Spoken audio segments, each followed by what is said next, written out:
तो Gauss theorem का next application electric field due to uniformly charged in spherical shell, जिसको कि आप सिंपली कह सकते हैं हॉलो स्फीयर और कंडक्टिंग स्फीयर। क्या क्या कंडीशन था गॉस थ्योरम के एप्लीकेशन का? 4 कंडीशन।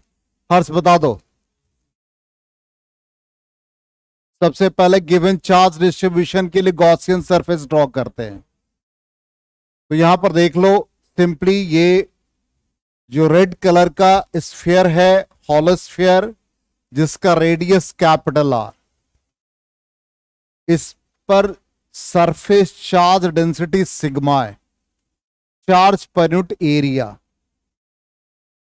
इलेक्ट्रिक फील्ड फाइंड करने के लिए एक गॉसियन सरफेस ड्रॉ किया जिसका रेडियस स्मॉल आर। उस गॉसियन सरफेस के हर पॉइंट पे इलेक्ट्रिक फील्ड का मैग्नीट्यूड सेम होगा। एरिया वेक्टर ड्रॉ करेंगे तो इलेक्ट्रिक फील्ड और एरिया वेक्टर का डायरेक्शन रेडियली आउटवर्ड होगा। तो एक एरिया वेक्टर ले लिया DS, electric field radially outward. अब ये पोजीशन कहां हम लोग फाइंड कर रहे हैं? Outside the given charge distribution. ठीक, तो पहला कंडीशन क्या है? आउटसाइड द शेल, जिसको हम लोग क्या लिखेंगे?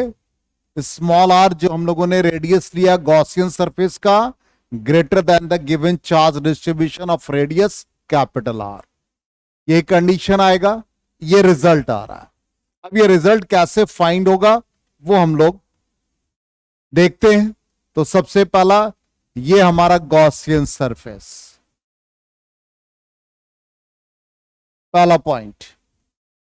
अब इस गॉसियन सरफेस के इनसाइड जो गिवन चार्ज डिस्ट्रीब्यूशन है, इसको किससे रिप्रेजेंट करते हैं? सिग्मा से। तो सिग्मा इज इक्वल टू क्या लिखेंगे? चार्ज पर यूनिट एरिया। तो 4 पाई आर स्क्वायर हो गया। ये सिग्मा आ गया। यहां तक तो क्लियर। अब हम लोग फर्स्ट स्टेप कंप्लीट कर लिया, गॉसियन सरफेस। दूसरा, E and D S R directed radially outward. Clear. और लास्ट कंडीशन क्या होगा? फ्लक्स का फॉर्मूला। तो electric flux linked with this surface outside है, तो ई नॉट डीएस। बोलो clear. E naught DS directed radially outward. तो फाइनली क्या आ जाएगा? E naught DS. E DS cos 0 degree. अब ई नॉट हम लोगों को फाइंड करना, इसको बाहर कर दें। सरफेस एरिया किसका? गॉसियन सरफेस का। गॉसियन सरफेस का सरफेस एरिया कितना हो गया? 4 पाई आर स्क्वायर हो गया। कितना चार्ज इसने इनक्लोज कर रखा? क्यू। तो क्यू बाई एप्सिलॉन नॉट। तो electric field outside the spherical shell, E naught का वैल्यू कितना आया? 1/4 pi epsilon naught Q by R square आ गया। जस्ट लाइक पॉइंट चार्ज की तरह बिहेव कर रहा है। देख लो, ये जो हमारा गिवन चार्ज डिस्ट्रीब्यूशन था, इस पे चार्ज क्यू, जिसका रेडियस आर, और हम कहीं भी फील्ड निकाल रहे हैं पी पॉइंट पर, तो ये डिपेंड सिंपल क्या कर रहा है? इस पोजीशन पे कर रहा है, R greater than R condition में। इसका मतलब ये पॉइंट चार्ज की तरह बिहेव करता है। वही एक्सप्रेशन आ रहा है पॉइंट चार्ज की तरह। तो ये आ गया इलेक्ट्रिक फील्ड आउटसाइड। फॉर्मूला भी याद हो जाएगा इजिली। अब सरफेस चार्ज डिस्ट्रीब्यूशन के अकॉर्डिंग चार्ज को यहां क्या लिख सकते हो? ये हम लोगों ने पहले ही लिख दिया था। तो चार्ज का वैल्यू क्या आ जाएगा? Sigma into 4 pi R square. ये वैल्यू सब्स्टिट्यूट कर दे तो 1/4 पाई एप्सिलॉन नॉट, और क्यू की जगह पर क्या आ जाएगा? सिग्मा 4 पाई आर स्क्वायर हो जाएगा, डिवाइडेड बाई आर स्क्वायर। तो फाइनली 4 पाई कैंसिल हो गया, तो sigma R square by epsilon naught R square आ गया। क्लियर। ये कब आया? आउटसाइड। फिर हम लोग कहां पे निकालेंगे, सरफेस पे, और थर्ड कंडीशन इनसाइड। क्लियर है यहां तक सबको 100%? चलो, तो ये रिजल्ट हम लोगों का देखिए यही आया, sigma R square by epsilon naught R square. ठीक, अब सरफेस पे आ जाए, तो सरफेस पे यही हमारा गिवन चार्ज डिस्ट्रीब्यूशन है। सरफेस पर ही electric field radially outward, Gaussian surface consider कर गया, और क्या, सरफेस पे ही ड्रॉ किया। तो at the surface of the shell, इसका मतलब क्या हो गया, यहां पर सिग्मा जो सरफेस चार्ज डिस्ट्रीब्यूशन है जिसका रेडियस आर है, तो यहां पर ये और गॉसियन सरफेस का रेडियस कॉन्साइड कर गया। इसका मतलब कंडीशन क्या हो गया, R is equal to R. यदि हम फिर से डेराइव करें वैसे ही कंडीशन, तो यहां भी वैसे ही आ जाएगा, plus is equal to surface के लिए E S dot DS, directed radially outward, EDS cos 0 degree, ES, और डायरेक्टली हम पुट कर दे सरफेस एरिया, तो surface area given charge distribution के लिए 4 पाई आर स्क्वायर। चार्ज कितना इनक्लोज किया, Q by epsilon naught E surface into 4 pi R square. तो सरफेस का इलेक्ट्रिक फील्ड कितना आ गया, 1/4 pi epsilon naught Q by R square हो जाएगा। आ गया समझ में? अब चार्ज कितना लिखोगे सरफेस के लिए बताओ, सरफेस चार्ज डिस्ट्रीब्यूशन के केस में sigma into 4 pi R square हो जाएगा। आर स्क्वायर कैंसिल हो गया, 4 pi cancel, sigma by epsilon naught. आ गया समझ में? तो ये कंडीशन कब आया, एट द सरफेस। और थर्ड कंडीशन कहां लाएंगे हम लोग, इनसाइड। रिजल्ट भी हम लोग चेक कर लें, यही आया हम लोगों का सिग्मा बाई एप्सिलॉन नॉट। ठीक है, तो दोनों तरीके से याद रखना है, चार्ज के फॉर्म में भी और सरफेस चार्ज डिस्ट्रीब्यूशन के फॉर्म में भी।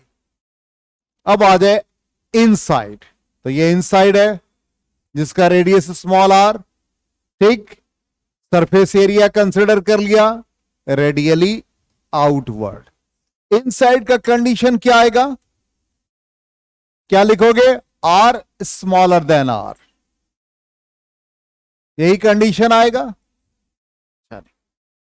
तो plus five is equal to E inside dot DS.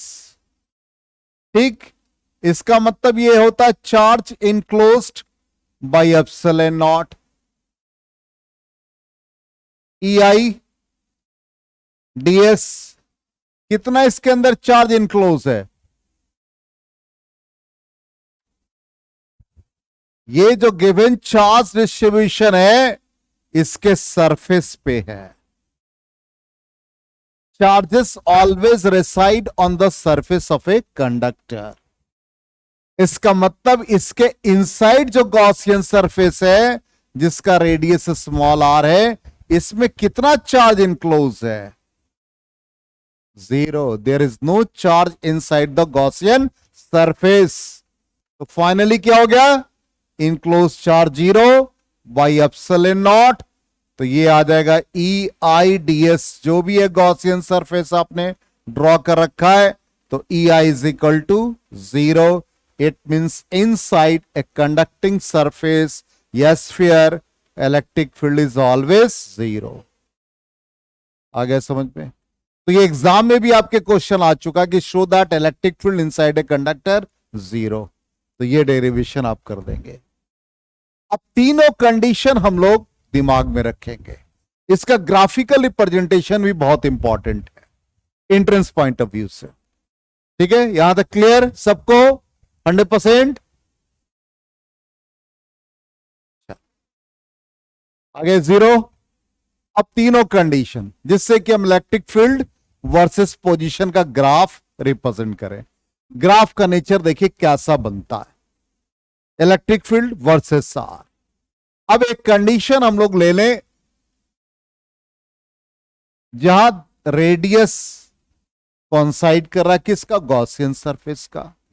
अब हम लोग पहला condition, less than R, electric field क्या था inside, 0। R is equal to R, surface पे इलेक्ट्रिक फील्ड कितना था, सिग्मा बाई एप्सिलॉन नॉट या 1/4 pi epsilon naught Q by R square, यही था, ग्रेटर देन आर। इसका मतलब आउटसाइड, तो ये कितना था, R by epsilon naught R. Check करो, यही था, कंफर्म, देख लो। अच्छा कंफर्म हो, sigma R by epsilon naught R square था।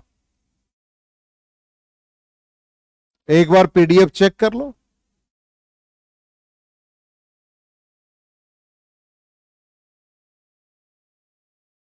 देख लेते हैं, हम लोगों के बीच में शर्त भी लग सकता है। चेक करो,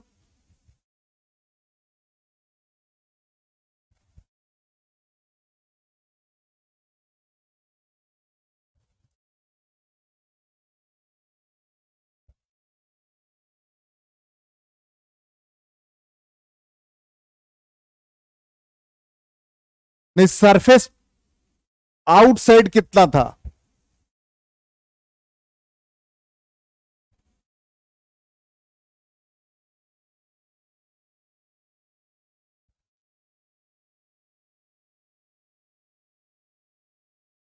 हाँ, तो तुम लोग दोनों इस नीचे वाले को स्क्वायर बोल रहे थे।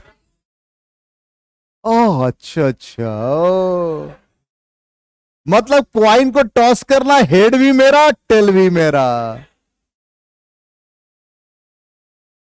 ठीक, चलो अब देखो इन, ये कंडीशन क्या होगा, इसके पहले वाला लेस देन आर, ये कंडीशन क्या होगा, greater than are.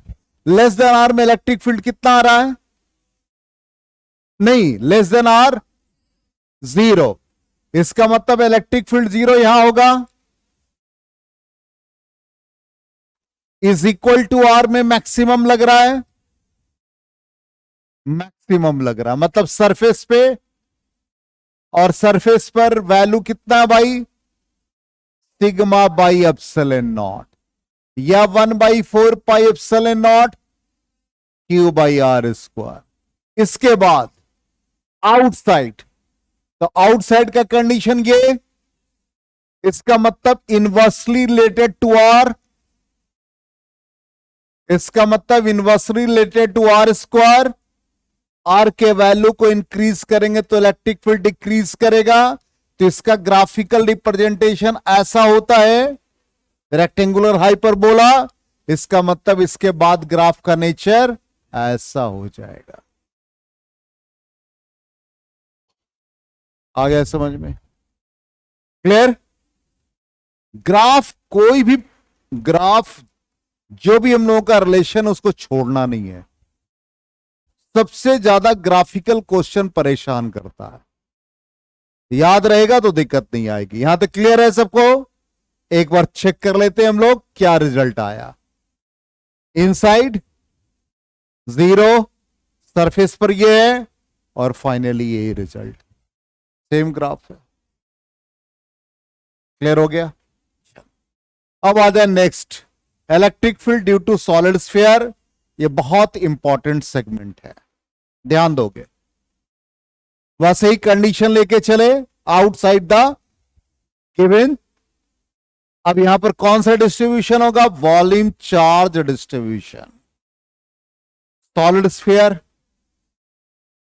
Gaussian surfaces के आउटसाइड ड्रॉ कर दिया, area vector, electric field radially outward. यहां तक क्लियर सबको। अब ये हमारा गॉसियन सरफेस, इस पे कैसा चार्ज का डिस्ट्रीब्यूशन, वॉल्यूम चार्ज डिस्ट्रीब्यूशन, जिसको वॉल्यूम चार्ज डेंसिटी कहेंगे। तो चार्ज पर यूनिट वॉल्यूम।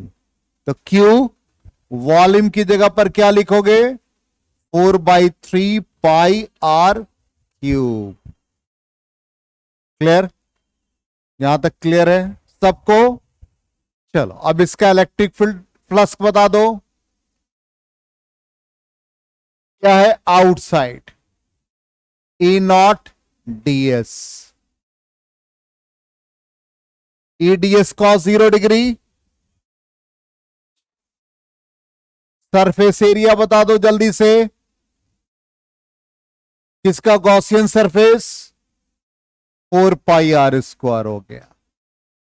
ठीक, फ्लक्स कितना हो गया? Charge enclose by epsilon naught. तो Q बाई एप्सिलॉन नॉट।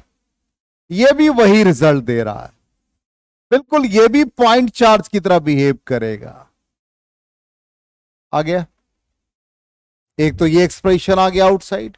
इसका मतलब electric field due to solid sphere और electric field due to hollow sphere दोनों कंडीशन के लिए, या सर्कुलर लूप के लिए निकालो, डिस्क के लिए निकालो, सब के लिए पॉइंट चार्ज की तरह ही बिहेव करेगा।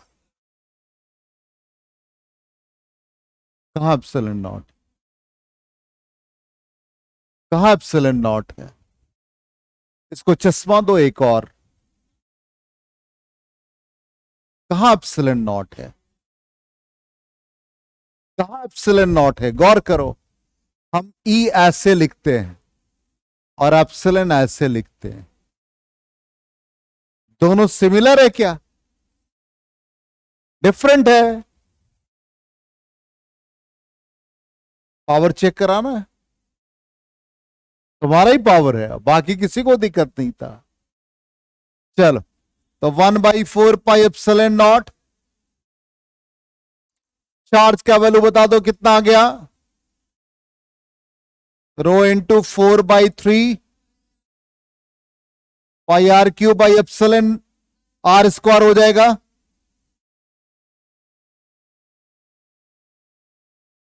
चलो क्या आ गया रिजल्ट? जल्दी से बता दो। 4 pi cancel, rho r³ 3 epsilon naught r² हो गया। आ गया समझ में? किस किस टर्म में निकाला? चार्ज के टर्म में और वॉल्यूम चार्ज डेंसिटी के टर्म में। क्लियर है? 100%। चलो, तो ये भी कंडीशन देख लो, यही आ गया। रो r³ by 3 epsilon naught r²। Clear है? अब कहां पे निकालेंगे? नेक्स्ट कंडीशन, सरफेस पे। ठीक, तो सरफेस के लिए भी ड्रॉ कर लें। रेडियस कैपिटल R सरफेस पर कॉन्साइड कर गया। Electric field radially outward surface के लिए। चलो, फ्लक्स का फॉर्मूला बता दो जल्दी से, क्या होगा? EDS। गुड। तो phi is equal to surface के लिए ES.ds। EDS cos 0 degree. अब डायरेक्टली पुट कर दे। ES सरफेस एरिया कितना आ गया? 4 pi r²। Charge enclose Q by epsilon naught. Electric field at the surface 1/4 pi epsilon naught Q by r² आ गया। बिल्कुल वही रिजल्ट है। सरफेस पर इतना ही आएगा, दोनों रेडियस कॉन्साइड कर जाएगा तो गिवन चार्ज डिस्ट्रीब्यूशन का रेडियस लिख देंगे।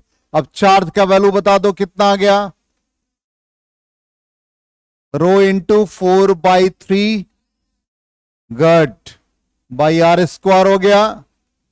4 पाई कैंसिल हो गया। चलो, क्या आ गया रिजल्ट? हाँ, रो r 3 एप्सिलॉन नॉट। चेक कर लो, कहीं कोई दिक्कत नहीं। अब आ जाए इनसाइड, यही रिजल्ट है।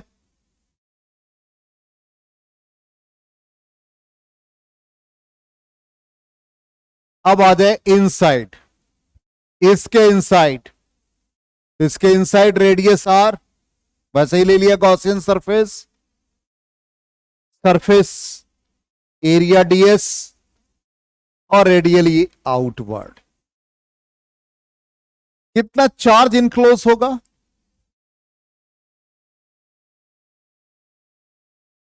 Hollow sphere just like tennis ball. तो टेनिस बॉल का लेयर अपर पे होता है, तो चार्ज ऊपर होता है। अंदर हॉलो, नो चार्ज, तो इलेक्ट्रिक फील्ड जीरो। अब ये एग्जांपल हो गया ड्यूस बॉल। क्रिकेट खेलते हो सब लोग, आईपीएल भी चल रहा है, दिन रात वही देखते रहते हैं सब। ठीक, अंदर मटेरियल होता है, देखा होगा ना, फेड्स, फिर उसके अंदर एक कॉर्क टाइप का स्फेरिकल बॉडी होता है। तो ऊपर वाला लेयर लेदर का बनता है जिसको स्टिच किया जाता है।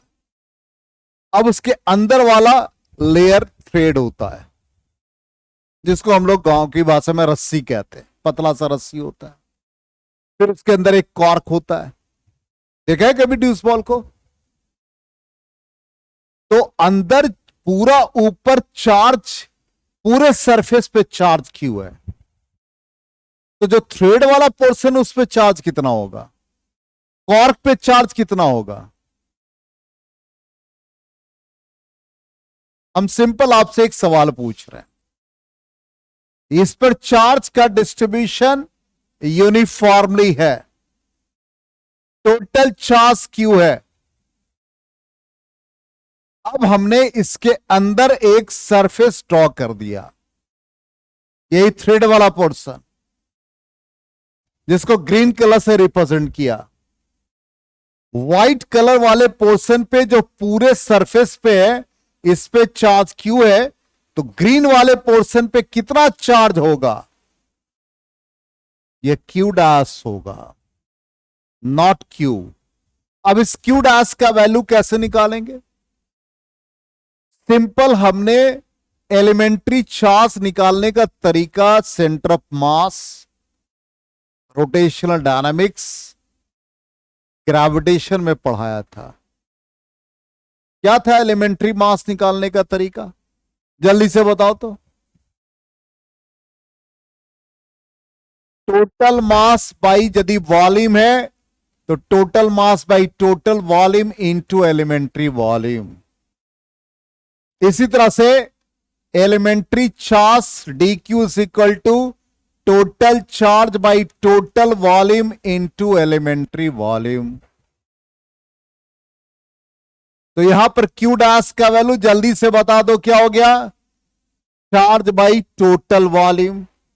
तो वॉल्यूम कितना? 4/3 pi R cube into elementary volume. Elementary volume किसका? जिसका गॉसियन सरफेस का रेडियस आर। तो कितना आ जाएगा? 4/3। थोड़ा कलर बदल दे जिससे कि नजर भी आ जाए। 4/3 पाई आर क्यूब। क्या बचा? 4/3 पाई, 4/3 पाई कैंसिल हो गया। Q R cube, R cube. समझ में आया या नहीं? ये बहुत इंपॉर्टेंट सेगमेंट है, यदि इसको नहीं समझोगे तो फिर अच्छा क्वेश्चन नहीं बनेगा। अब यहां पर फ्लक्स इनसाइड है, तो E inside dot ds। Radially outward, simple वही लगा फॉर्मूला। ds सरफेस एरिया किसका? Gaussian surface. 4πr²। चार्ज इसके अंदर Q dash by epsilon naught. E inside क्या बन गया? 1/4 pi epsilon naught Q dash by r²। अब क्यू डैश का वैल्यू पुट कर दो। Q R cube by R cube by r² हो गया। क्या गया? 1/4 pi epsilon naught Q R divided by R cube. और यदि हम रो के टर्म में निकालना चाहें तो ऑलरेडी हम लोगों ने पढ़ रखा है, इस पे चार्ज का डिस्ट्रीब्यूशन जो है वो चार्ज पर unit volume 4/3 pi R cube. इसलिए क्यू का वैल्यू कितना बन गया? Rho into 4/3 πr³।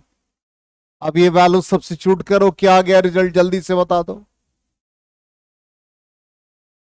1/4 πε0 क्यू का वैल्यू आ गया rho into 4/3 πr³ into R bar r³ हो गया।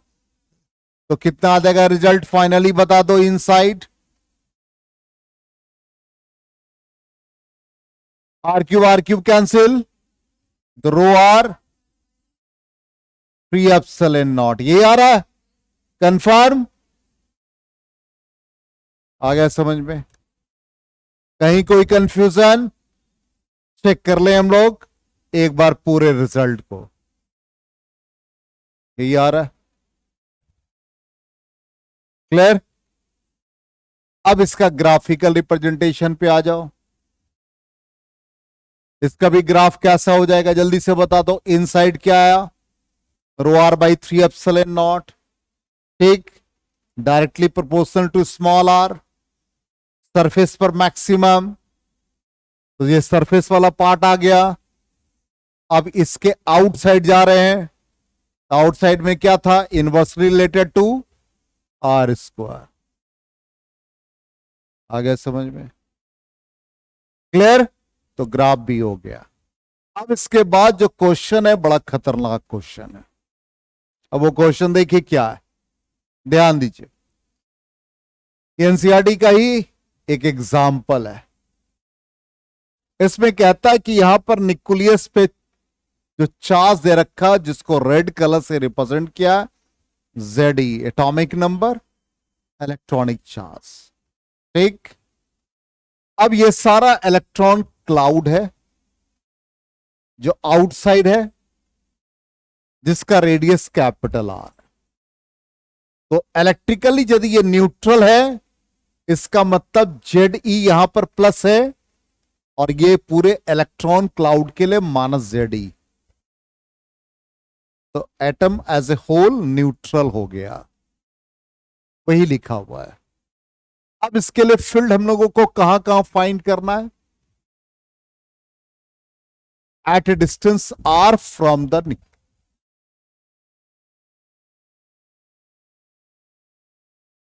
बोलो बैठ जाएंगे, रिकॉर्डिंग चल रहा है ना,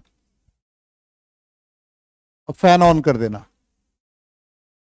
तो for this model what is the electric field eight a distance r from the nucleus, ठीक। अब ध्यान दो, यहां कंसंट्रेट हो जाओ। सत्यम बहुत इंपॉर्टेंट क्वेश्चन है, बहुत इंपॉर्टेंट क्वेश्चन है। क्वेश्चन पहले समझो, लैंग्वेज से समझ में नहीं आएगा। हमने कहा कि एक nucleus Ze, charge on nucleus Ze, मतलब Z एटॉमिक नंबर को रिप्रेजेंट कर रहा है और ईच चार्ज को रिप्रेजेंट कर रहा है। तो प्लस Ze क्यों लिखा गया, ऑब्वियसली न्यूक्लियस है तो प्रोटॉन है, उसके सराउंडिंग इलेक्ट्रॉन क्लाउड है, नेगेटिवली चार्ज, उस पर जो टोटल चार्ज होगा वो -Ze होगा। तो नेट चार्ज निकालोगे तो +Ze -Ze 0, क्लियर। अब क्वेश्चन क्या कहता है, for this model what is the electric field eight a distance r from the nucleus. Nucleus से r डिस्टेंस पर इलेक्ट्रिक फील्ड निकालना है, ठीक। पहला ले लिया जो आउटसाइड है। तो जब आउटसाइड होगा तो टोटल चार्ज कितना इंक्लोज कर रहा है, अंदर 0, इसलिए आउटसाइड इलेक्ट्रिक फील्ड 0 आ गया कंडीशन, नेट चार्ज 0। समझ में आ गया या नहीं आया, इसको ऐसे समझ जाओ ना, plus r greater than r के लिए जब हम लोग प्लस लिखेंगे तो ये हमारा आउटसाइड है E0ds, इसका मतलब ये नेट चार्ज है बाई ε0, और ये हमारा जो भी एक्सप्रेशन आ रहा, पहले हम लोग नेट चार्ज देख लें। तो नेट चार्ज का मतलब हो गया Ze, कहां, ये वाला पार्ट, और फिर इलेक्ट्रॉन क्लाउड का -ZE/ε0। कितना आ गया इलेक्ट्रिक फील्ड? 0 हो गया। तो आउटसाइड 0। अब और कंडीशन क्या लेंगे? इनसाइड। सरफेस पे तो नहीं कह रहा है, इसका मतलब एट ए डिस्टेंस आर दो कंडीशन बनेगा, आउटसाइड और इनसाइड बनेगा। क्लियर है यहां तक? चलिए अब आ जाए इनसाइड। अब इनसाइड में क्या हुआ? गॉसियन सरफेस हमने ड्रॉ किया। अब ये जो गॉसियन सरफेस है, इस पर चार्ज देखिए कैसे निकाला, क्यू डैश कैसे निकाला। बहुत इंपॉर्टेंट सेगमेंट। तो ये वाला पार्ट क्या है भाई? Electron cloud. पूरे पर तो जेडी है ये, लेकिन इसके अंदर हमने लिया पॉइंट क्यू। ये जो पार्ट है इस पर कितना चार्ज है उसको हमको निकालना है। उसको हम लोगों ने क्या नाम दिया? Q dash. तो पहला कौन होगा? Nucleus JD. फिर यहां पे जो चार्ज है इसको इनसाइड क्यू आई मान लो। अब ये क्यू आई का वैल्यू क्या होगा? Total charge by total volume into volume of that portion. तो वो जो चार्ज है वो इलेक्ट्रॉन क्लाउड है, तो क्यू की जगह पर बोलो क्या पुट करेंगे? -ZE टोटल चार्ज पूरे इलेक्ट्रॉन क्लाउड का। अब उसका वॉल्यूम कितना है जल्दी से बता दो? 4/3 πr³। और जो हम लोगों ने कंसिडर किया ग्रीन वाला, उसका रेडियस क्या है? Small are. उसका वॉल्यूम कितना है? 4/3 πr³। क्या आ गया? ZE -ZE 4/3 4/3 कैंसिल हो गया। क्या बचा? r³ ZE कॉमन ले लो, 1 - r³/r³। देखो यही रिजल्ट है।